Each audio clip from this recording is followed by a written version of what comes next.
Good afternoon, everybody. I hope you're all doing well. If you could just let me know if you can hear us all, you can see us all, everything looks okay and sounds okay, that would be absolutely fantastic. But as always, we've got our WordPress Content Creator Network live stream podcast thingy-me-doodle. And as always, there's myself, there's Mark, there's Imran, and there's Jeffrey. Hey guys, how are you doing? Hey, doing all right. Doing Good to see you all. Awesome. What is going awesome. on?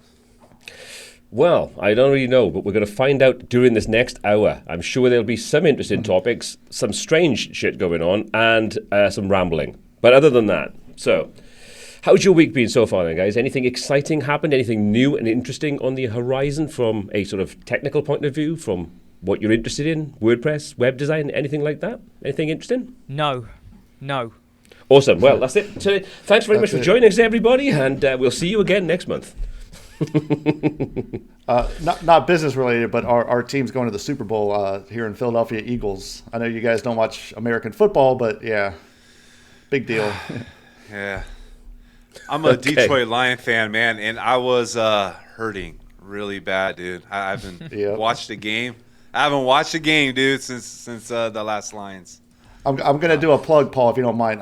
Friday morning, Barbara and I are going to do a live stream. We're going to rank all of the NFL logos. We're just going to talk about them and do like a tier list. Just something a little bit fun. So we're going to talk about the logos if you want to watch NFL stuff.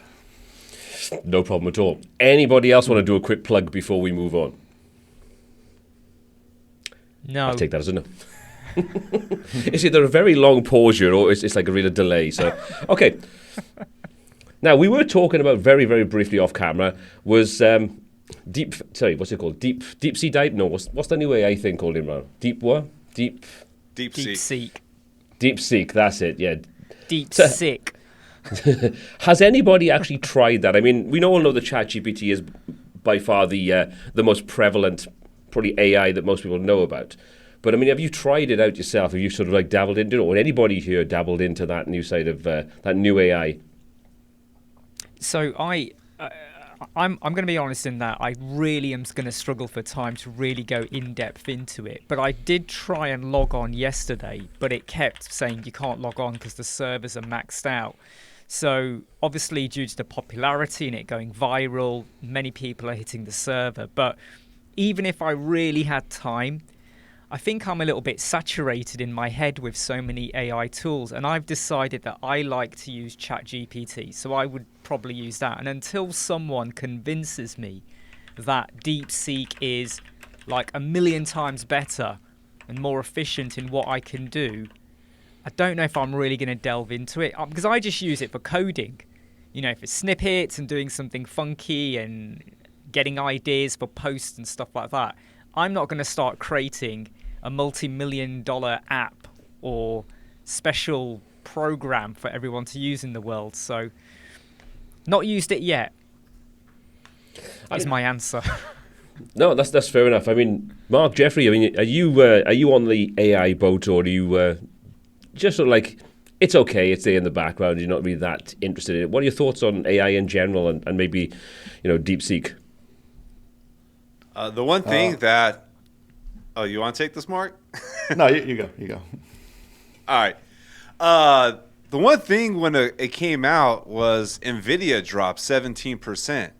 And so it was a great opportunity. I was like, okay, let's get some NVIDIA stock because I think it was just a quick reaction, So I don't see ChatGPT going anywhere. I don't see the need for NVIDIA chips and everything they're providing for the AI space to go away. So anybody who's into stocks, it was a good day for us. But anybody who has a lot of NVIDIA wasn't a good day. It was a good day to buy it. But I use AI on a daily basis. I try to utilize it as much as I can. From everything from work to health, as like a fitness coach and health coach and all that stuff. Cool. Yeah, I found. I definitely use ChatGPT basically every day. But I found the other models like Perplexity. I had the pro version of that. I wasn't too thrilled with that actually. I actually didn't think it was worth it. I have like a free one. I actually got it through my cable company, which is weird. My cable company, Xfinity, gave me a year of Perplexity for free. So I was like, all right, I'll try it out. And I don't know. The results are just kind of whatever. I think with ChatGPT, they're going heavier with the coding now, so it's like a different interface. I've noticed when you code. So, yeah. Yeah, I think, also, I mean, how many people are here? I mean, I know myself and Imran, and I think, Jeffrey, you're an Apple guy. I think, Mark, you were more PC, am I right? Yeah, I'm going to migrate over next time, yeah. Okay. So, I mean, now with the fact that ChatGPT is integrated into, Apple Intelligence, and Apple Intelligence have their own AI kind of model, so it's more integrated into, your whole sort of workflow inside the operating system, inside your phone, your tablet, whatever it is. I mean, have you tried using it? Forget about the summaries, because we all know the summary things when it comes to Apple It's and rubbish. notifications. I mean, it's absolute shite. But I do tend to find that I'm defaulting now to, I mean, I use Grammarly as well, and I use that a lot just to sort of like take a look at what I'm writing and just tidy it up and make it a little bit more legible. But I'm kind of finding now that, with the integration of Apple Intelligence into your operating system, which integrates it into all your browsers and bits and pieces, I'm kind of finding I'm using that probably more than I use Grammarly. I mean, as the Apple people in the sort of room, are you using Apple Intelligence in any way, or have you kind of just literally just turned it off and thought, right, I'm just going to stick with what I know, like ChatGPT, for example? I haven't really used it. I'm a little bit surprised by myself, because when I first heard about it, I was really excited. I was like, oh, this is going to be super great and everything. But I haven't really used it, mainly because I've got to this point where I have I wake up and I want to do certain things a certain way. So I have a certain routine with what I'm going to use as and when. And I feel, like I said earlier, I feel like I'm so saturated in my head at the moment with so many different tools coming out so often. Until I'm convinced, like I'm waiting for one of you to do a video to say you must use Apple Intelligence. Until someone convinces me, I'm just going to stick to what I know works. Yeah, I'm being really boring at the moment with what I use. Jeffrey, what about you? There's one good feature on the Apple Intelligence, and I wish Elementor AI would take this feature, and that is the ability to turn it off. Yes. That's it. just get that thing off. I have that issue. I don't know if you guys have Google Workspace, but I can't turn the damn Gemini off. You have to actually install an extension in your Chrome to actually disable it. So if you start seeing Gemini all over the place in your Gmail, you're gonna have to install something. It sucks. Gemini's been helpful. It's been helpful in some ways. I have to say, the Apple Intelligence. So I was so upset with it because I upgraded to the 16 Pro Max, and it just made everything worse. It made the notifications worse. Siri didn't work. Nothing worked, and I felt like they took us for such a ride. I went and bought a Chinese phone. That's how mad I was. I was like, let me get a Vivo, man, and get rid of this thing. So I still have it. It just, my iPhone sits over there and I use my Vivo. I mean, do you think like the whole sort of AI thing is just being shoved into everything? I mean, like Mark says, with the whole sort of Elementor side of things. And I think any kind of tool that integrates it that doesn't retain any kind of conversation history is semi-pointless. This has been the sort of thing that I know it's not just me alone that said this about like the way that Elementor has integrated it, but any kind of tool, it doesn't matter what it is, if there's no conversation history, it's a kind of a one-shot wonder. If you don't get it right the first time, you're just keeping on trying to find the right syntax to get the result that you're looking for. And I kind of think that's really missing the whole point of having AI. If you're going to integrate it in, you're kind of just giving one very small component of it. So I have quite a harsh, brutal feeling towards this. So if you open Word or any product now, you have Copilot pops up and it says, do you want me to write XYZ for you? Just like any AI tool out there. And a lot of us, because we did not grow up with AI, just like a lot of us did not actually grow up with mobile phones and social media, it came at some point in our lives and then we rolled with it. We can make that decision over whether we're going to use the AI or not, or just write our own or fine-tune it. I worry that in 20 years' time, a lot of the youngsters now will be so used to using it that that's all they'll ever do, and we'll forever just have, AI written articles and posts, and AI is meant to be forever learning, machine learning. It's what eventually it will just learn upon what it's put out there.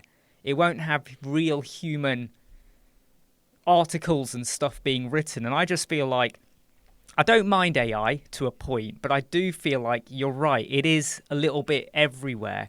Mm-hmm. And I just feel like a lot of youngsters growing up, are they going to be able to research and reason and debate and argue and think things through logically? Or are they just going to say, I want to crack open an egg. What does AI tell me of how I crack open the egg? Do I hit it on the bowl? Do I hit it with a spoon? And that's all they're going to rely upon. Whereas I would throw it at a wall. I think you probably, if you kind of consider that and take it to one step further but going backwards, like you consider when we first had mobile phones and you were limited to an SMS text message, which was what, like however many characters it was. So you abbreviated everything. And I think so many people now are still doing the same thing. So I think it's proof of the fact that, yes, when you take away learning and understanding at that level, at that rudimentary level, in something that's everybody's everyday life, they will very, very quickly forget how to do things properly. Look at the term of. It's like, I should have done it. No, you shouldn't have. You should have done it. Really, it's one of those things that really grips my shit. It's like, but these sort of terms that have kind of overtaken actual natural language and the way you speak properly and you sort of form sentences and things. And that just annoys me. So I think AI and everything, and like you said, with search results, how often do you search on Google or whatever, and the first pile of crap that's at the top is AI? You try to follow it, and it's nothing like what you're supposed to do. I tried this morning with my banking. It's like, you've got to go here, there. It's like, that doesn't exist on there. So you've already wasted my time by giving me false information. So at what point do we say AI is not the be-all and end-all, and it's actually making life worse for people? So I'm just going to quickly chip in and let everybody else take over the conversation.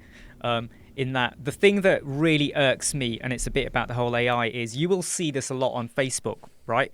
So there might be a science fiction post pops up about Star Trek II, The Wrath of Khan or something. And you can so tell it's written by AI because there'll be a description and it's completely wrong in what it says the movie was about or something about the actor or the actress, and you know it's wrong, but it's obviously been someone's gone to AI, they've pasted it in, and then people believe it. And that's you know, like you're saying, that's the thing that really irks me at the moment, in that people trust whatever comes out of AI. It's a bit like Wikipedia. You know, people sometimes forget that Wikipedia is written by people who jump in and add their 2 pence for it.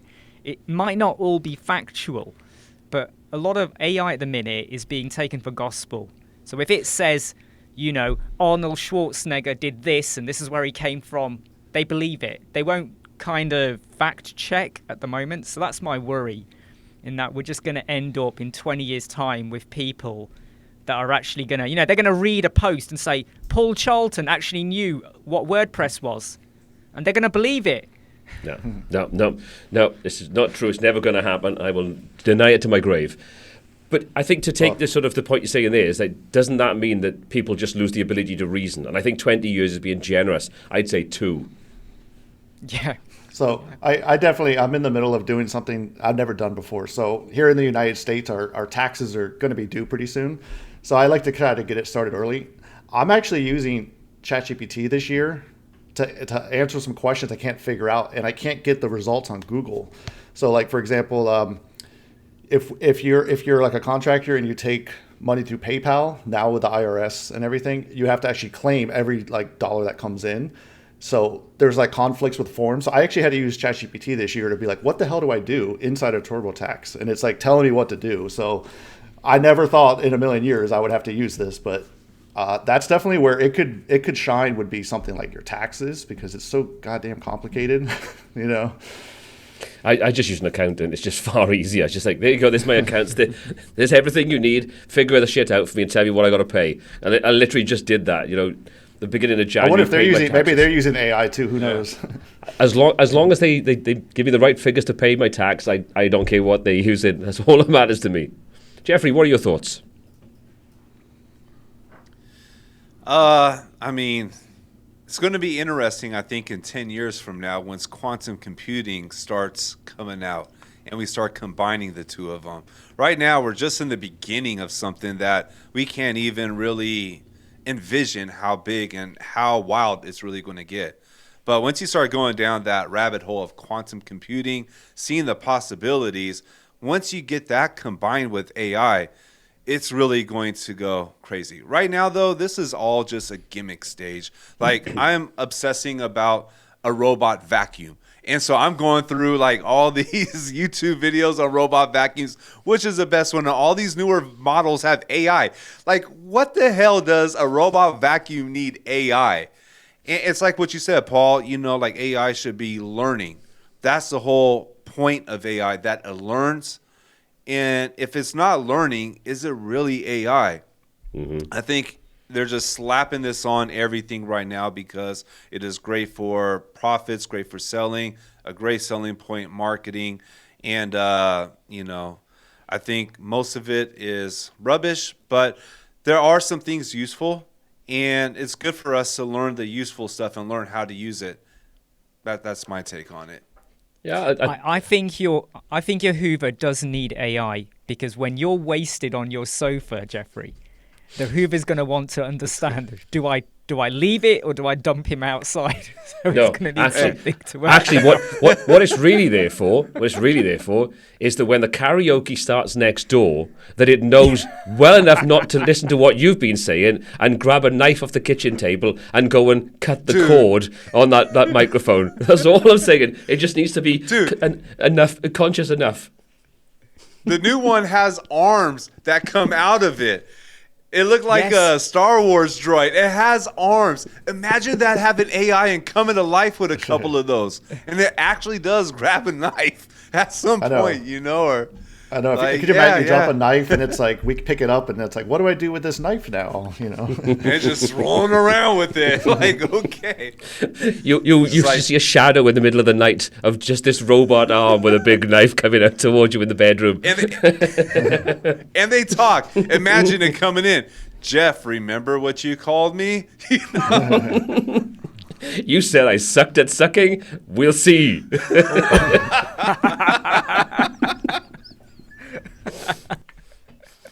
Quote of the live stream. Anyway, yeah. But I think that's the point, though, isn't it? Not the robot killing AI thing, but just AI is just being shoved into everything. If I'm honest, I find the biggest selling point these days is doesn't include AI. You know, it's like I use the ChatGPT plugin or app for the Mac. And it's just nice that I can use a keyboard shortcut when I want to use it. I don't feel it's not everywhere. It's not trying to take over everything I do. And I like that fact. When I want it, I can call it up. When I don't need it, it's out the way. And I think that, to me, is the nicer way of using AI at this point in time, until it becomes something that is more usable. Because, like you say, it's just giving so much misinformation. And I've got to sort of touch upon a subject, and it's sort of like this popped up earlier on. I mean, if you're in the States or you have anything to do with it, or you're a TikTok user, you'll know that America has been trying to ban TikTok because of information going back to China, because it's a Chinese-owned company, etc., etc., etc., etc. Not to sort of like go over all that. But what I do find then kind of ironic is that you get this DeepSeek thing, which is a Chinese-based company where you're basically training its AI. Does nobody sort of look at that and think there's a kind of an ironic thing going on there? It's like, you want to ban TikTok, it's owned by a Chinese company of people dancing and stuff like that, but yet people are jumping on this because it's cheap, because it costs like cents or whatever it is in comparison to the $20 a month that you've got to pay for ChatGPT. I just kind of find it weird, you know. I don't know what anybody else thinks. No, you know, I don't know the validity of that. I had exactly the same thoughts, like, you know, open source, brand new almost, come out of nowhere, and so many people are installing it, and I'm like, you know, it almost feels like the cautiousness of what you install that could be, you know, it's kind of almost gone out the window. But yeah, I had that exact thought as well. I was surprised that so many people were just jumping on board with it, you know, because it just came out of nowhere kind of thing, you know. Yeah, exactly. But to take the sort of the same thing, let's take TikTok out of it. I mean, you look at, was it Xiaomi or several of the different phones were sort of stripped out of all their Google content because, again, there was that sort of whole conspiracy. There's a whole sort of thing that's going on there. There seems to be no continuity between the sort of the thinking logic going on there between a phone that could be tracking these things or someone that's having millions of people inputting data directly into it. Just kind of feels a bit strange and a little bit sort of. Did anyone think Well, this? we're all being tracked. We're all being tracked. well, yeah. Everything's being tracked. This By is your being robot. tracked right Yeah. now. Yeah, It's by your all vacuum being cleaner. tracked. Watch our ads pop up. We're all going to get robot vacuum ads. Or sharp knives. But Knives. I think if I think too much about it, then I'll start to overthink and start to let worry or fear kick in. Because, I mean, at the end of the day, they're all watching. There's all kinds of stuff happening right now, so I don't know. I still got my Chinese phone. I still rock it. Look at that. Look at that camera on that thing, dude. I'm sorry. You can't get a camera like this on the phone over That's there huge. stateside. Yeah. Well, funny enough, you said It's like about a camera with a phone. you said about always watching. Has anybody actually watched the series Silo on Apple TV? Oh Not yeah. yet. Yeah, I'm halfway through well- season 2. So Yeah, season 2, Good, huh? not as good as Slower. season 1, but No, still a lot slower. watchable. yeah, a lot slower. Yeah, I yeah, hate still it when they watchable. split the characters into two separate storylines. You know it's always going to be problematic. But again, the sort of the whole watching you and knowing exactly what you're doing and all that kind of stuff it is concerning when you kind of consider that. But we won't go down that route. That's going to take us into a direction that would lead us down a pretty rabbit hole. I was but going to yeah, say one quick thing is Yeah. the DeepSeek thing. I don't know if you guys ever watched the show Silicon Valley on like HBO. It was about No. these nerds that created this algorithm that compressed video, whatever. But anyways, it was called Pied Piper. And they were the Right. first ones to market to do it a lot faster and cheaper. So it's literally, that's exactly what's happening, but in the real world now. Because they were able to do this, AI stuff for a fraction of the cost. And nobody really knows how they do it, which is kind of fascinating. So yeah, it's very much like the Silicon Valley show. I've heard of it. I didn't It's see funny. it though. Yeah. It's funny. Then Jin Yin takes it all over to China, creates Yep. his own Facebooks and stuff. Just I'm steals telling all you, the man, code. Mike Yeah. Judge, man, he's seen the future. He knows what's up. I think that's the kind of crazy thing though when you sort of start seeing these stories and how they parallel to actual real life, but yet in a story, in like a TV series or something like that, you can see it. You can call all those signs out. You go, oh, they're doing this, that, and the other. In real life, you're just like la la la la la la la la la la la, just carrying on with the. Oh, surely they couldn't do that. Why? These are not based in sort of just pulling things out of the air. These are based in fact. But not to go down conspiracy theory routes. So let's just leave it at that. Just leave it there. We got some conspiracy theories in WordPress right now. Oh, please do tell, Jeffrey. Do tell. But that smooth segue. Yeah, I don't know if I want to go there. Is it Yeah, please don't- Elon Musk is going to buy WordPress, right? Is that what it is? Oh God. Let's not go. Let's not start on him. Let's not start on him. There's gonna be an automatic meme coin coming out soon. Oh, there you go. Oh, Let's just What- keep what- adding to it. We can add a lot of them. The Mac coin. Well, what about the army of robots that Elon Musk is currently creating? I do like the look of them. I think they look really sleek, and I would just love it if I could just say, "Get me a can of Pepsi Max," and it just walks off and gets it, brings it back. With a knife behind That's his my back. dream. One This is how Pepsi, sir. Terminator started, guys. All right, Yep. Terminator started just like this. Yeah, vacuum robots with Yeah. arms. It's all down to them, the Yeah. little baskets. Yeah. I think, Phil, if Musk gets into WordPress, I think most of us are out. But Yeah. I mean, at the moment, I mean, he's trying to influence UK politics, but we don't want to go down that route either. That's a man that's got too many fingers in too many pies, or trying to at least. I feel like a steak and kidney pie tonight now that you've said that. You don't look like one though. Thinking. No, but I really do want one. Pucker pie. What about what have you guys? I did try. So I did try Blue Sky. I just wanted to see what it was about. I tried it for a little bit. And I removed it. The engagement just wasn't there. I tried it and I was like, no, wasn't into it. I mean, I've got an account on it, but I have found that, again, it's one of these things where you end up getting saturated. So there's all these like outlets, and I'm active obviously on Facebook, and I post now and again on LinkedIn and Twitter, but I don't really do Instagram. I don't really do TikTok that much anymore, and I just find that too many, it just becomes too much. With so and so's replied, and there's a notification, and jump here, jump there, and I think Blue Sky is still quite small. It is, and yeah. I was finding that there's not much engagement kind of going on there, and I found it.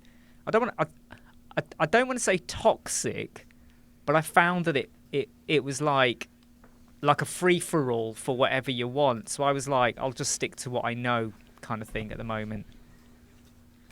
Yeah, I don't We're just mind sticking it. with YouTube. It's the only platform we're going to try is just YouTube. That's all we're doing. I think you have to be realistic about where you want to put your time and your effort anyway, But we've all become far too serious now. So can we start talking about some other weird shit, please? It's just much more interesting. Yeah. How weird do you want to get, Paul? How much mushroom tea have you had? This is a wellness mushroom tea. It's chaga, cordyceps, Chaga? reishi. Oh, yeah. Okay. It all sounds like dubious substances to me, but let's go for it. Yeah. Yeah, I know what you mean about Blue Sky. I can't say that I've seen any sort of like real negativity on there. I mean, if you want that, that's what X is all about. I mean, that is like a toxic space if you want to get into it. It's like when the whole sort of drama with WordPress kind of kicked off, it was so easy to get dragged into the number of threads on there to do with it. And to be honest, it's kind of one of those things. It's like a drug. It's like addictive, but you very quickly realize this is taking me down a rabbit hole that's making my mood pretty dark. And you kind of get out of it. You kind of look back and think, geez, but it's surprising how quick you can kind of get sucked into that negativity inside a platform like X because it's so quick. And now, like I say, with the whole, you can pay for the blue check and have shed tons of, long comments and stuff. That's a cesspit of crazy. Well, that's why I shit. think Blue Sky just isn't. It doesn't have the algorithm there, so you're literally just seeing a chronological order. It's boring. That's why I got all. We almost got addicted to algorithms now. Like you're kind of used to seeing this algorithm feeding you what you think you want to see. So that's where we're at. I think there's going to be more pushback on it. I know I'm pushing back on it. I don't want to see a feed of anything. I want to be able to choose what the hell I want to look at. Yeah, I mean, I know from my point of view, it's like I hate Facebook. I absolutely hate Facebook. The experience on that is absolutely awful. The only place that I actually enjoy being in Facebook are in the groups, and that's as long as it's not a toxic group. But in general, just the whole sort of, you scroll through your timeline, and there's probably 1 in every 15 posts is from people that you know that you'd like to interact with. All the rest are adverts, sponsored ads, or something we've talked about, like Chaga Tea, for example. Yeah, it is all just shite. And it's the algorithm, while I get the whole point of just keeping people just doom scrolling to try and find something, I just find I got to switch my brain back on and just go, I've had enough of that. That's just crap. It's just nothing on the I honestly think this is like the downfall of social media, because people forget social media is an experiment. It's not proven. It's not good for your health. We all know this. This is, I think, literally the downfall of it. Like it's collapsing in front of us. It's going to take a long time, of course, but I don't know about you guys, but it's just, it depresses me. Like, and I catch myself every few minutes. I'm like, what am I doing this for? I actually started reading books again this year. I haven't read a book in 10 years. I was like, you know what? I read a book. I feel so much more accomplished reading a damn book than going on Instagram or whatever, You kind of get the feeling it's there to feed negativity, not positivity. You don't. How often do you walk away from Facebook, for example, and think, that was 20 minutes well spent of my life? Or do you think, what the hell did I just do for 20 minutes, and why have I done nothing and got nothing out of it? So I'm with Mark on this one. It's like I bought the iPad mini, and I'm not buying books anymore because I've got tons of books there. It's a pain in the arse having books. I'm just going to get the ebook versions of it and just get those. And it is nice to sit there in bed at night to actually read something, even if it's just like 20 pages or something, where you kind of put that down and you go, I've either enjoyed it because it's some story content, or you've learned something, or you come away and you just feel a little bit sort of, I got some ideas in now what I want to do with whatever it is you're reading. Whereas in Facebook or whatever, you just can't go back to sleep then because your brain is wired with all this shite that's been fed to it. Yeah. Now, I deleted all my apps like weeks ago, and that's all I did. I started reading. I'm already 2 weeks in, finishing my second book. One of them had all kinds of stuff that I could implement into my business that I've started working on. The result is I just added a new team member and now adding another one through this change. And I think the whole world is starting to wake up slowly, seeing that all of this has caused so much just mental health issues. Like, we've never seen this level of mental health problems going on. And, it's just like Mark said, this is not healthy for people at all. So I think you're right, Mark. I think we are going to slowly start to see this pull away. That's the reason why I stick to long form content. I get something out of it as long as it's like something that has value in it. But I just don't see the value in social media scrolling unless if the value is to waste time. And time is too valuable to waste. Well, MB, all I can say is old men getting older, damn straight. Yeah. Older and a damn sight bloody wiser for not staring and scrolling through shite that is on Facebook. So, yeah, I'll take that. I could care less. Go back to the days. Young man getting stupider. Just kidding. Yeah, I don't think the future. I don't think the future's doing this with your finger for hours. Dude, is the future, Dude, yeah. That is proven that scrolling makes you dumber. It reduces your IQ. You read something, you watch something long form, you got those neurons connecting inside of your brain. You're actually getting more intelligent. Your IQ is getting boosted. It doesn't stay that way. You start doing that scrolling, and this is why I feel like we're seeing the results of a lot of stuff happening right now, especially with, I hate to sound like the old guy, but the younger generation, Yeah. Absolutely. Now, who wants to pick up Lee's comment? Go on, Imran. I can see you chomping at the bit there to say something. No. So two things I've noticed, and I have made a huge mistake as a parent in getting my son his first mobile phone a year ago. I totally regret doing that when he was 8 years old.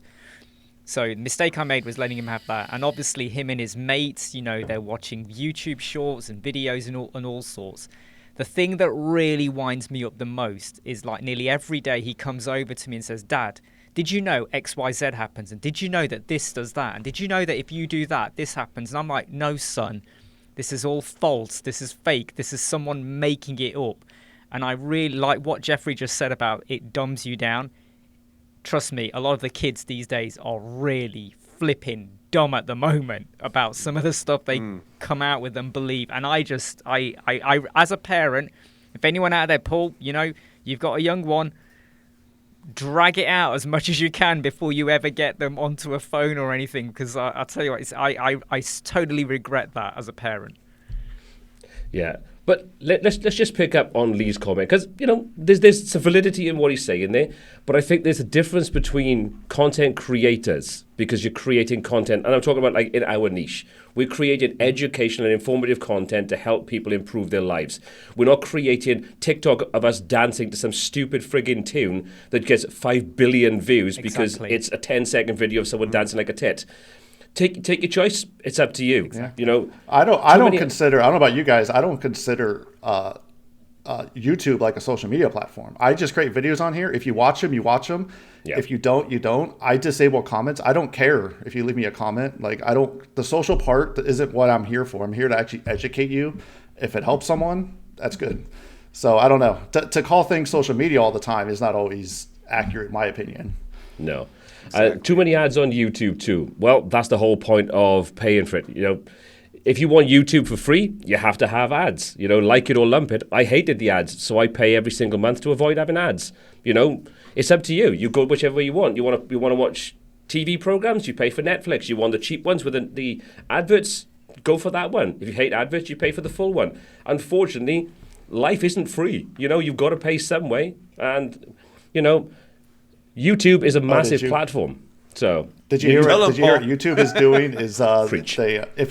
if they catch you, if YouTube catches you with an ad blocker, they might throw an hour-long video. Have you heard about this? Yeah, that's kind of like an FU to the ad blockers.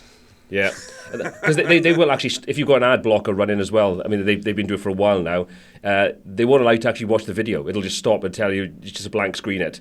So, it's shitty, but the reality of it is, it's not free. We create the content for YouTube for nothing, but they've got costs to actually distribute that information. And again, this cracks me up, because I know that myself and Imran have talked about this, and I'm sure you guys have talked about it as well, is that... I completely forgot what I was going to say now. Yeah, it's gone now. But it was really important. It would have changed life as we know it. But unfortunately, it's gone. So I'm just going to blame I spent some time this morning scrolling. My brain's just melted, unfortunately.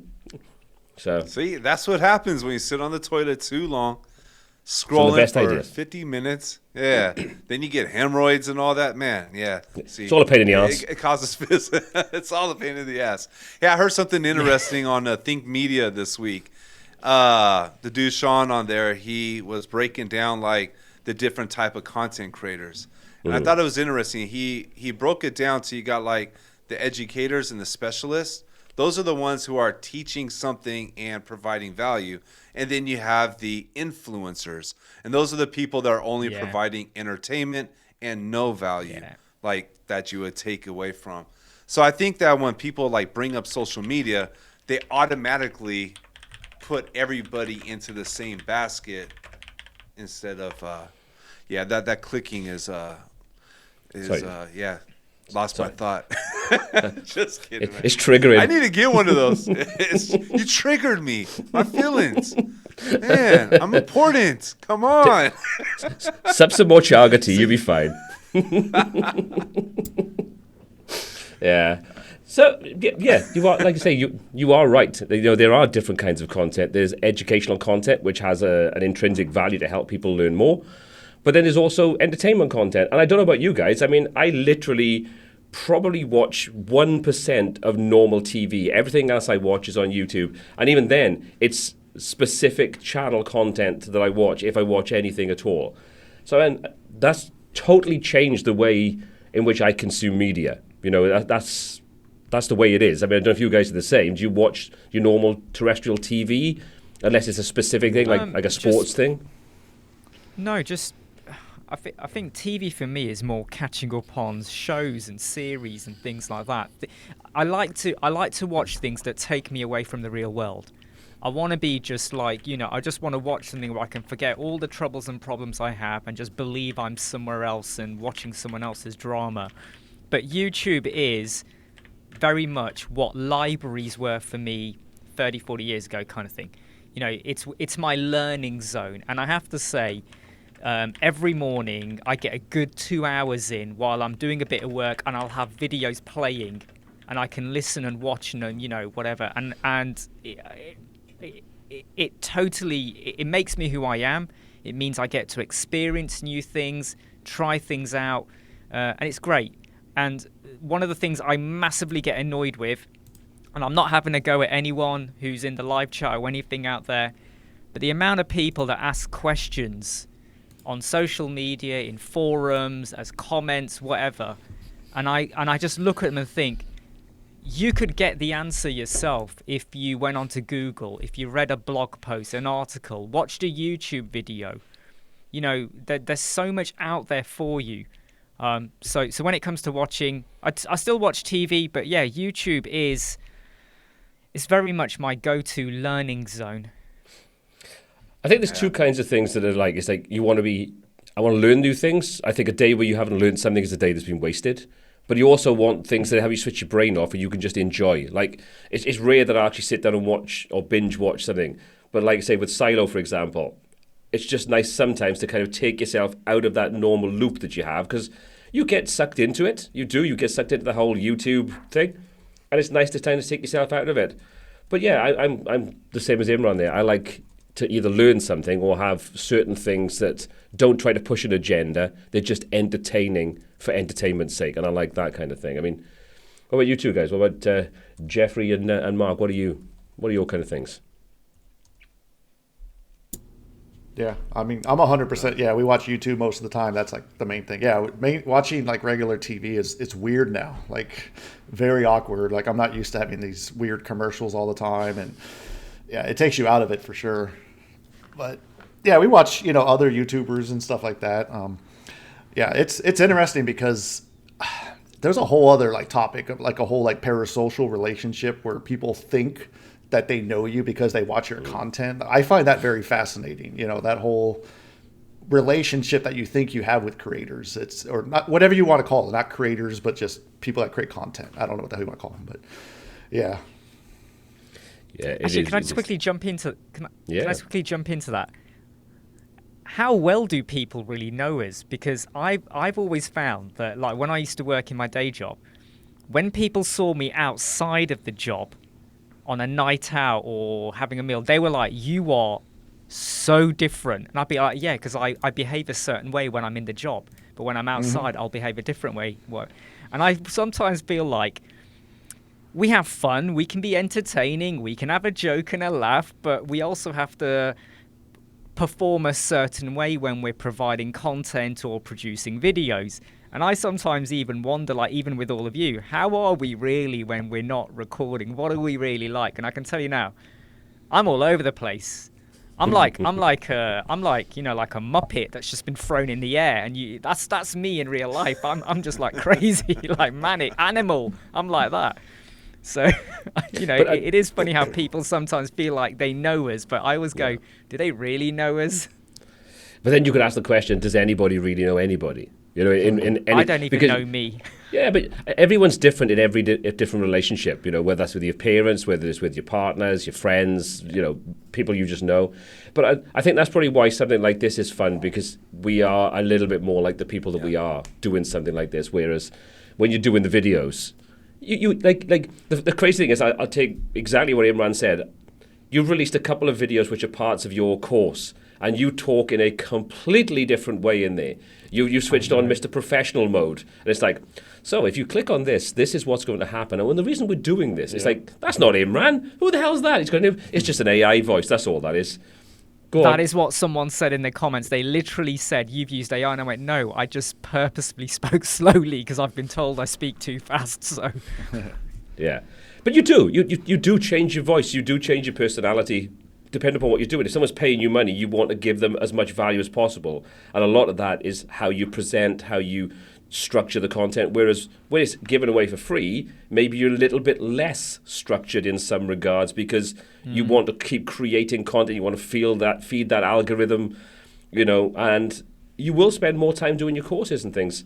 But yeah, it is. That's why I like doing these kind of live streams, because we can be a little bit more the people that we probably are, a little bit more our personalities kind of come out.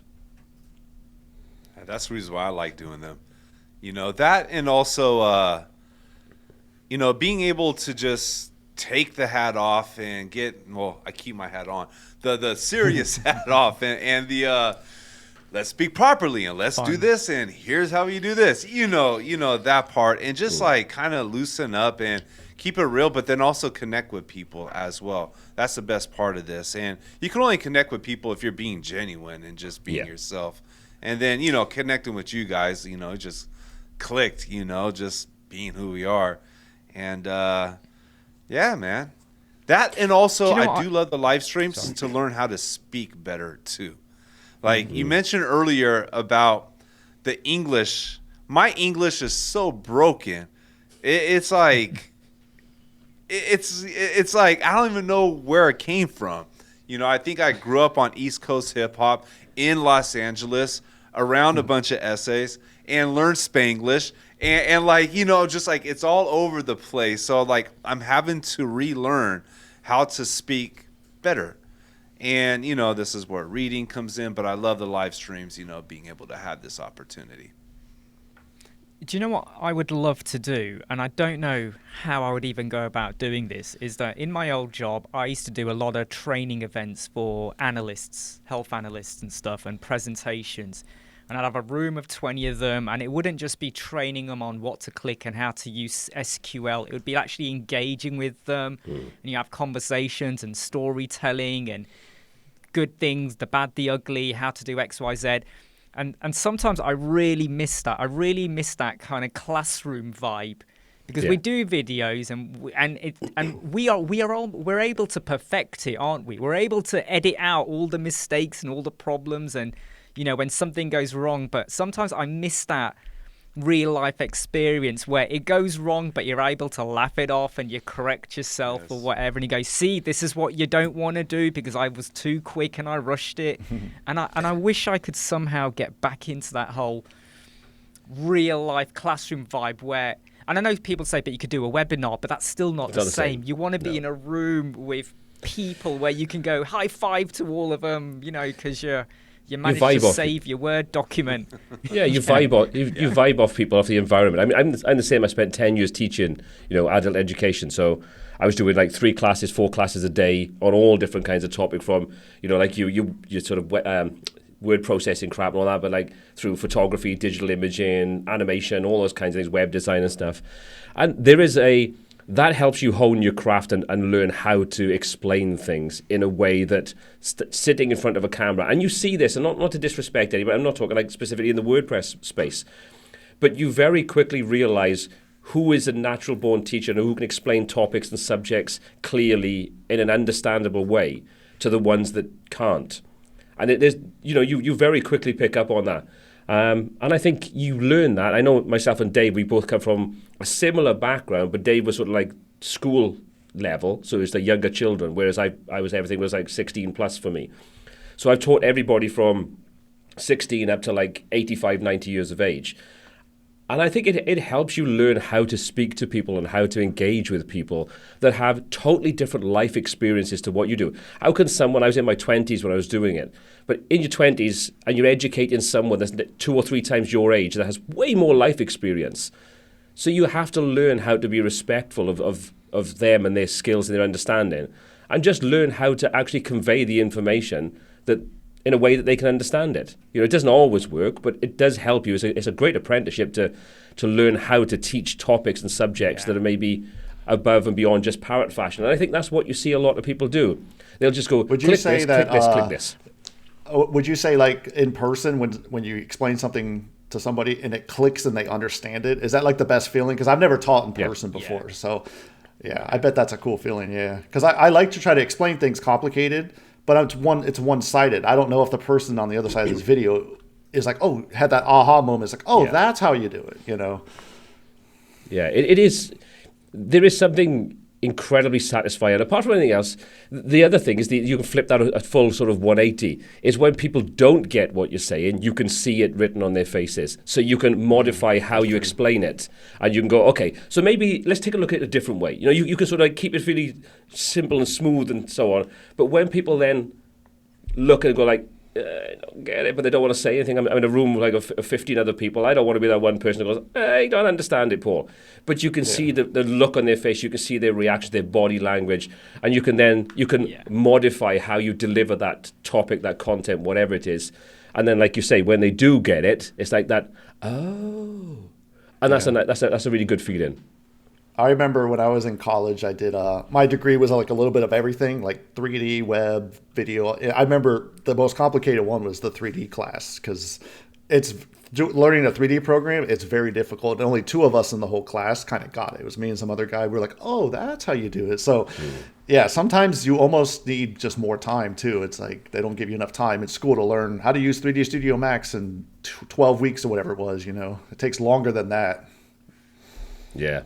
It is, you know, there's certain topics that are intrinsically complex, but I got the same sort of like principle here, and I think we're probably all on the same thing here, same page, is that you've got to explain the fundamentals to help people get those fundamentals. Otherwise, there's no point in going on. It's why, from my point of view, it's why if I know I'm going to put a complicated tutorial, like a masterclass kind of thing, I'll generally release like 5 or 6 videos that are the foundational skills, so people can use that, get to grips with it. And if they don't get it, you know, they've jumped into a masterclass, they go, oh, how do you do blah, blah, blah, a loop? It's like, well, watch this video. It concentrates just on that topic. And these are all just kind of things that you learn over doing this kind of thing. To explain the fundamentals and show people to understand the fundamentals, not just to be able to copy a list of steps, 1, 2, 3, 4, 5, 6, and you get this result. Because then they have no idea how to get a different result because they've only ever followed those 6 steps, nothing more. And I think that's the worst way to teach, because people don't learn anything other than parrot fashion, and that's not learning, that's just copying. Mm-hmm. That's one of the things I love about doing what we do. Being able to do this is such a blessing, because not only do I get to help others and teach, but I'm in the process of learning. Everybody's given me an opportunity to learn and also build my own skills. Skills for teaching, skills for communication, skills for telling stories. These are very important life skills to have. And I know myself, I didn't have the opportunity to start teaching. I was in machine shops and warehouses and construction sites. That's what I did before. So the way we explain things is like, pretty caveman style. It was different. So this whole thing, and this is why I always encourage others, that I think about doing this, think about starting to do videos, is just to do it because you're going to start learning. No matter how difficult it is, where your English is at, where you feel, wherever you feel like it's holding you back, you start and you get to learn. It's a whole, it's a give, it's a relationship where we all get to learn and we all get value out of this. Yeah, if you want to understand a topic incredibly well, try and teach it to someone, because that forces you to learn the theory behind it, the reasoning behind it. Because otherwise, you are just taking what you've learned parrot fashion and showing someone else that same thing. You must just give them the sheet of paper that says do these things. But when you think, okay, I want to teach this topic, and we've all created courses here. I mean, Mark, sorry, but what I mean is, like, if you're going to try and research a topic, when you do that, because you were working with Crocker-Block, so you have to research these topics before you start doing this. So, while it's not a course, it's still the same principle behind it. Mm-hmm. That's when you realize the gaps you have in your knowledge. Because you say, right, I need to get from A through to sort of Z, or Z, depending on where you are. And to be able to go through all those steps in between, you need to understand those steps. And only when you start to try to teach someone that, you've got to create a cohesive tutorial on it, do you realize the gaps you have, and then you will go and learn those things to be able to get that information over. And I think that's one of the best ways to learn if you are in this kind of environment, is pick a topic that you're not familiar with and learn how to be able to teach someone how to do that.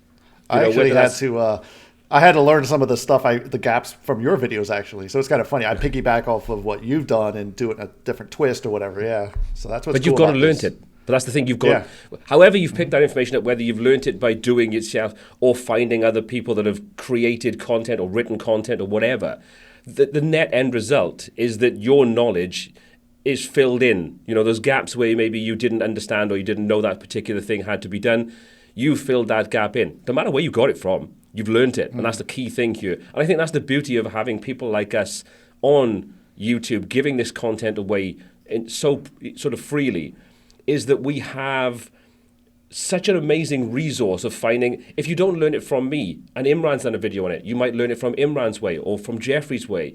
We all have different ways of teaching, different language skills, different ways in which we deliver content. And this is one of the beautiful things about this, is the fact that if it doesn't resonate from the way I teach it, Jeffrey might teach it in a completely different way. It's the same net end result. You've learnt what you wanted to learn. And I think that's the beautiful thing about what we all do. And one of the things we should, fundamentally pat ourselves on the back for is taking the time to be, not just giving this content away for free, but for actually learning and filling those knowledge gaps in to be able to give that information away for free in a format that people can actually take away and, push their businesses forward, push their skills forward, learn new skills. Doesn't really matter what it is. We've all had those emails where people have come back and said, watch your videos and I've started my own business. And it's been brilliant. We've had those kinds of emails and they make you all warm and fuzzy. Well, that's why I do it. That's one of the key reasons why I do this and why I've done it for Christ, way before YouTube was even a thing. And that's the beauty of it. Yeah. And it's not just about what we've learned to put out there. It's about the fact that we have to keep learning as well, so that we don't become stagnant. So as there's new developments and as plugins or page builders evolve, whether it's Elementor, Bricks or Gutenberg or whatever, we have to keep moving along with that, because we want to be able to share stuff out to you about the good, the bad and the ugly of it. So, I always feel like we've got to do so much more. Not only do we have to learn, but we have to keep evolving and get it out there as well. So it's not always easy. And, whereas like there might be someone in the audience who only wants to focus on Crock-a-Block, we don't have that luxury at the moment. We kind of have to dabble in so many different pies at the moment. So it's a bit of a skill, an art, in how much we have to absorb on top of whatever else we've got in our lives as well, clients or other bits and pieces and recording. But, like Jeffrey just touched on earlier, I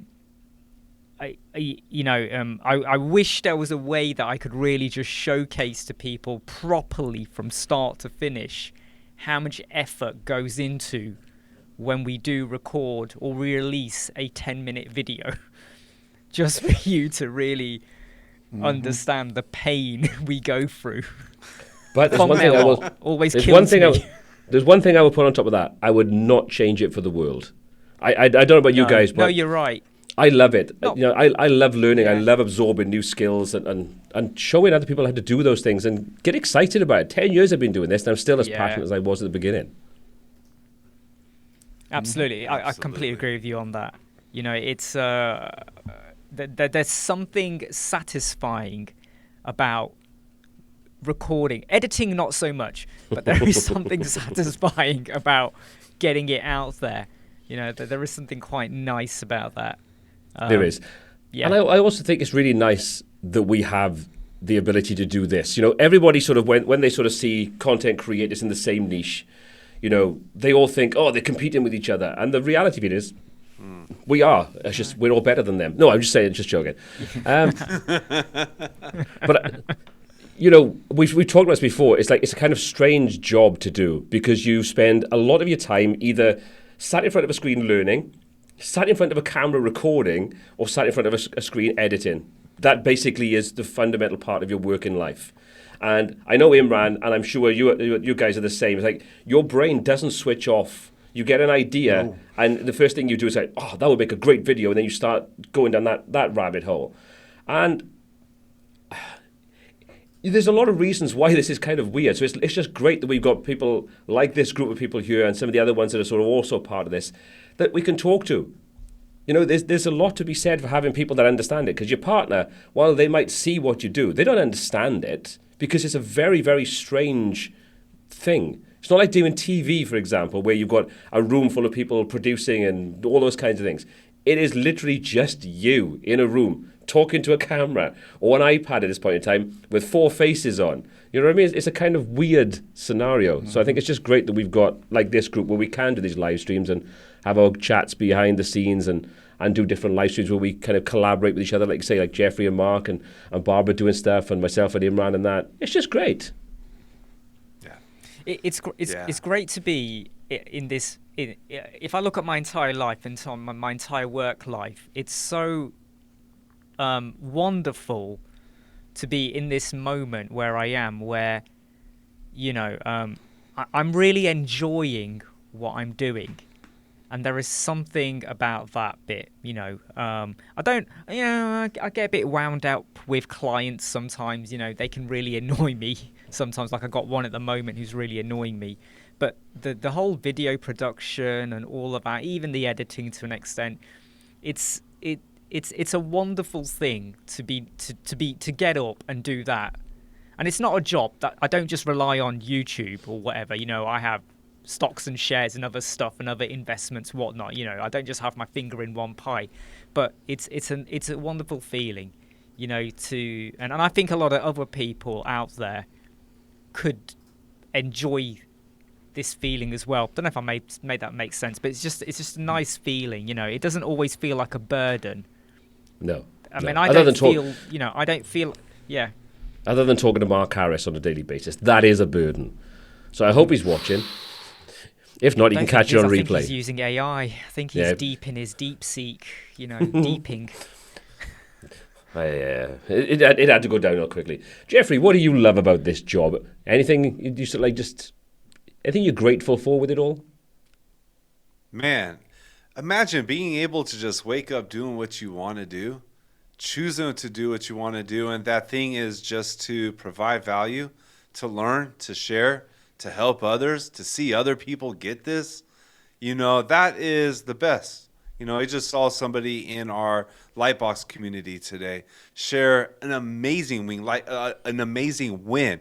Talking about just like a win that is for somebody who has started their web design business.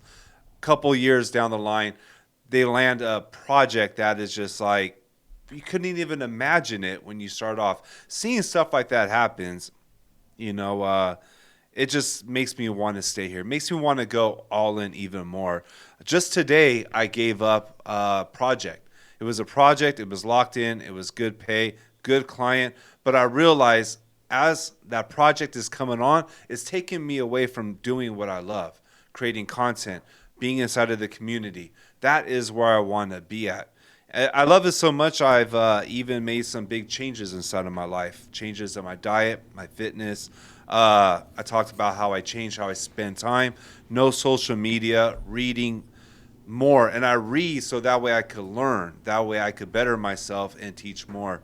I spend the first couple of hours a day listening to podcasts on business and personal development on YouTube. Because this whole process, you just get in the process of learning, improving yourself, and helping other people to do it. And it just keeps going and going and going. And then you see somebody else new come in, also start a channel. Then you get to talk to them and connect with them. And then you see them going through it. And it's just like I'm sure, Paul, you've been around. I'm sure it's been like a beautiful thing to watch new people come in and get this and seeing them start to grow. You must have just enjoyed watching that process and journey in others. Yeah, absolutely.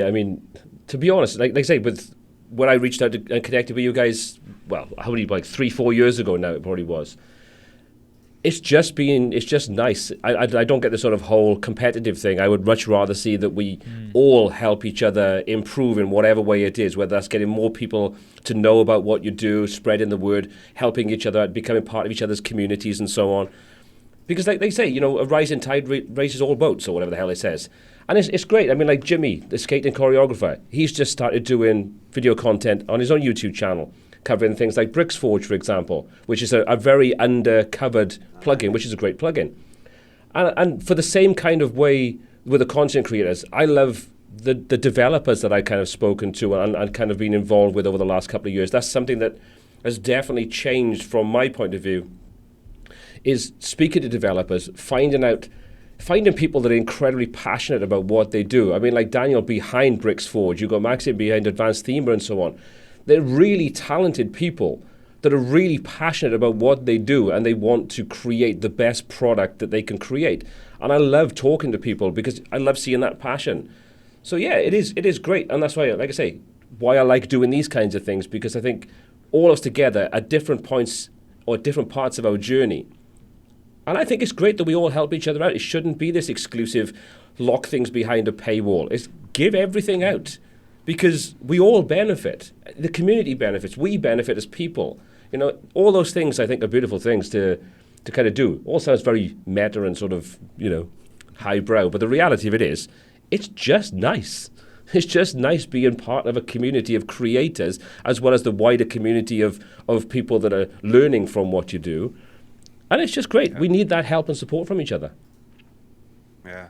And even like everybody here watching, creating websites for clients, they're adding value and they're making a living off of it.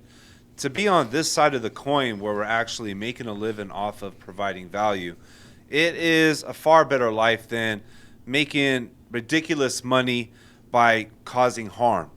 by being shady, by being dishonest and having no integrity. You see it like in the crypto space. You see it with other YouTubers. Not generally WordPress ones, but you see with other ones promoting these like scammy stuff because they're getting 6-figure checks. They don't care. So what value are they providing? They're causing harm. So just being on this side and being with people on, this is like our tribe right here, the WordPress web design, people building websites. We're all people of providing value. Absolutely. I totally agree with you. Go on. Imran, were you going to say something then?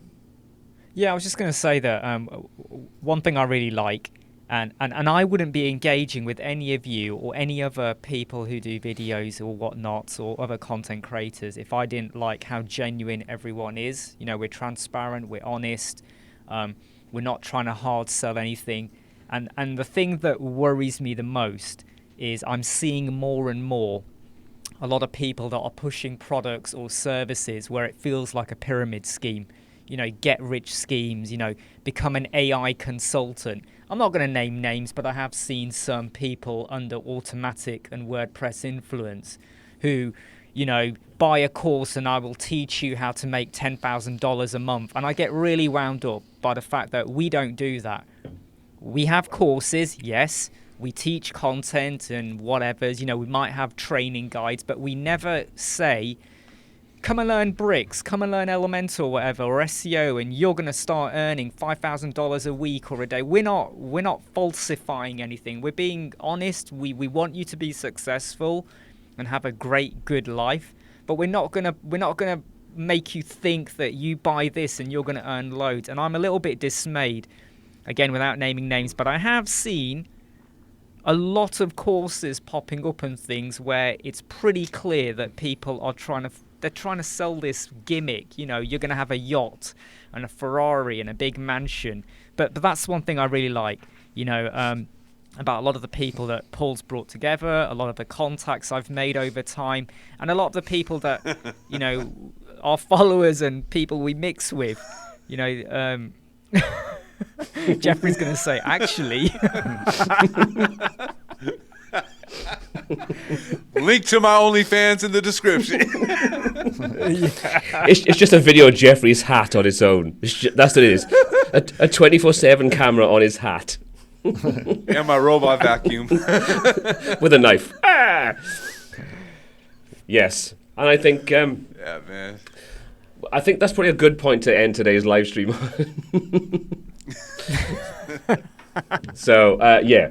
So basically what we're saying is then if you see any course that is saying you will make $15,471 every single month when you buy this course, not $1,500, just $97. You know what that means. It's all BS. Anyway, what I always hate is why does it always have to be 6 figures and up? Why what's wrong with 5 figures? What's wrong with $99,000? Like, I never understood that. Set your sights higher, Mark. Set your sights higher. They get sucked into it. We all know that these YouTube gurus, the ones that promise you making this much money, that much money, and so on, God, most of it's sort of bullshit. It's the same as the books. They just put those things out there because you've got people that are in bad situations that want to change their lives for the better, for whatever reason they have. It just plays into that mentality and it's making promises. And most of the time, it's just the same regurgitated crap over and over again. Backlinks, put this out there and that out there, do your SEO, blah, blah, blah, blah, blah. Your blog will make millions. Yeah, okay, of course it will. Because unless you can write things that either change people's lives or it is so totally different to everything else and prove that it works, you just competing with a million other voices out there. Could you make that kind of money? Yeah, you probably could, but it's not as easy as what everyone says. Same as passive income. There's no such thing as passive income. It's only passive when you put the effort in to start off with. So therefore, you've had to be active before you've got to the point of making any passive income. So it's not truly passive. Anyway, gentlemen, it's always been a pleasure. So we'll go around the room. We'll start off with Mark. If people want to learn more about you, what you do, and how they can find you, please do tell them. All right. Wiki Design, WICKY design.com is our website. of course, we have a YouTube channel where I post videos kind of similar to what you guys all post, just, Crockleblock, Elementor, all that type of stuff. No brick stuff yet. Maybe one day in the future. There's just too much content to cover. I don't know what to cover anymore. But yeah, that's where I'm at. I'm trying to create more videos this year. Good man, good man. We all need more content. Jeffrey, what about yourself?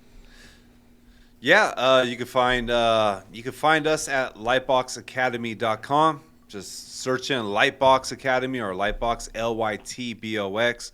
Check out our community on Circle. We got a lot of awesome web designers, freelancers, agency owners, a lot of good networking going on, and that's where you'll find me. Could connect with me there. Imran. Yeah, just pop over to learn.websquadron.co.uk. I've got courses, business packs, and things to help you, your business, and agencies out there.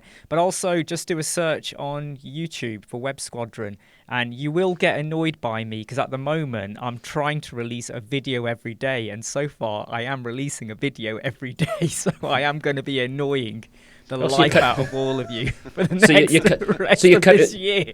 So basically you're cutting back on content then? Just one a day? More and more. Ever since I got this Elgato teleprompter, it's so easy for me to churn out talking videos and stuff. It's amazing. I love it. I love this teleprompter. Send that bloody robot round, Jeffrey, really, for Christ's sake. Just take his teleprompter out. Jeez. Anyway, I don't guys. want your sucky robot. Your vacuum. Anyway, guys, look, it's been a pleasure as always. We'll be doing this again next month, like we always do, every single month, usually the last week of the month. So make sure you set your diaries for that one. And if you want links to everybody's channel that's on here today, they're all down in the description of this video. If you're catching it on the replay or you want to just check them out, that's the easiest way to find every single one of them. But thanks again, guys. We will be back, like I say, in a month's time. I'm sure we'll have lots of other useless topics to talk about, but we'll talk about them with a smile on our faces. And until next time, take care, look after yourselves, and we'll see you all real soon. Take care. Take care. Bye. See you guys.